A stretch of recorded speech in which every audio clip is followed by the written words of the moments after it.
Hi everyone and welcome back to another video. So if you built your website with the Hostinger websites builder but bought your domain from GoDaddy, you do not need to move your site or rebuild anything.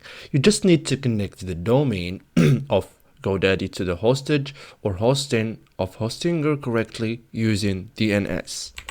So most people mess this up because they confuse hosting, builder, and domain. So I will separate them cleanly. So in this step-by-step guide, I will show you how to connect Hostinger website builder to GoDaddy in 2026 like a pro. So what you need before starting, make sure you have a published website on Hostinger website builder, a domain registered with GoDaddy, access to both dashboard and desktop browser. So log into Hostinger, go to websites, okay, select your websites, open domains and connect domains or similar. Hostinger will show you one of these.